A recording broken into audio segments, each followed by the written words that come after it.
sommes très heureux de revenir cette année à l'IAA de Hanovre, un salon particulièrement d'affluence et donc nous attendons énormément de clients et de partenaires sur le salon d'Hanovre. Aujourd'hui, nous avons décidé de faire un focus sur nos filiales allemandes, avec notamment la filiale Kersner, qui est la filiale de fabrication et de design de groupes frigorifiques. Donc nous avons mis en avant les produits vannes, fourgons de la marque Kersner, ainsi que Lamberet Deutschland. Nous présentons sur ce salon de l'IAA l'évolution de nos gammes de transformation véhicules frigorifiques sur base véhicules électriques.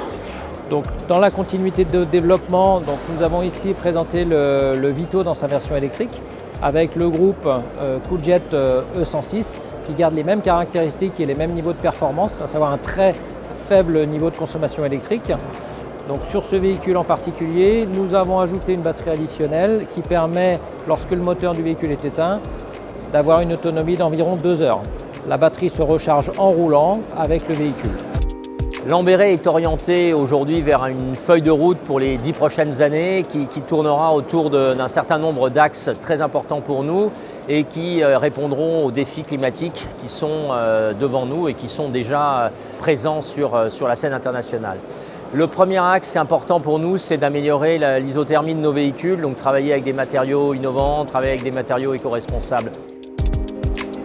Donc nous sommes ici avec le dernier né des véhicules de la famille des transformations Kersner, donc avec le Ford Custom, donc qui est effectivement sur la base 100% polyuréthane, avec une isolation renforcée et un équipement, donc groupe 100% électrique, Cooljet 106, avec toujours les mêmes niveaux de performance, basse consommation électrique, ce qui permet d'être connecté directement avec l'alimentation 12 volts du véhicule. Donc ce véhicule a la particularité d'être une plateforme commune entre les constructeurs Ford et Volkswagen et il est présenté en avant-première sur l'IAA sous le nom de Volkswagen Transformer T7 et donc vous avez la possibilité de le voir sur le salon dans sa version full électrique avec cette même transformation, isolation intégrée Kersner et groupe Cooljet 106 full électrique. Nous passons à un véhicule avec un modèle un tout petit peu plus gros qui est l'Iveco Daily électrique avec son équipement frigorifique et son groupe de Cooljet 206. On profite à plein de la disponibilité de la prise IPTO bas voltage 12 volts pour venir brancher le groupe Cooljet 206 qui est le grand frère de la version Cooljet 106, donc qui a plus de performance frigorifique mais toujours avec une très faible consommation, ce qui nous permet effectivement de pouvoir nous brancher sur la IPTO bas voltage et donc de pouvoir garantir un niveau de performance et une continuité de fonctionnement avec une alimentation sur la batterie principale de traction du véhicule. Un autre axe de travail sur notre stratégie, c'est d'avoir la sobriété des groupes frigorifiques.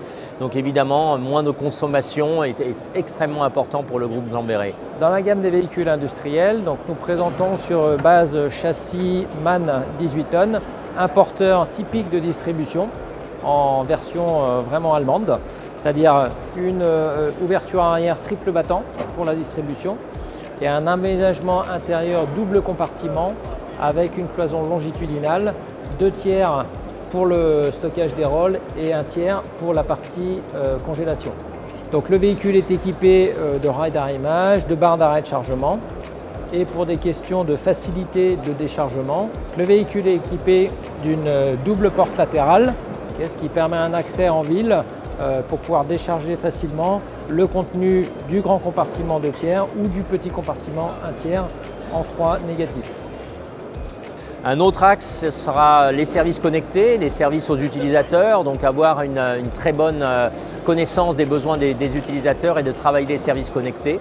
Il faudra aussi gérer l'énergie, l'énergie électrique principalement, le stockage et la gestion de l'énergie va être un axe de travail très important. Et enfin, la fin de vie des véhicules, l'économie circulaire. Nous sommes très attentifs à ce que nos véhicules vont devenir au-delà de leur utilisation standard.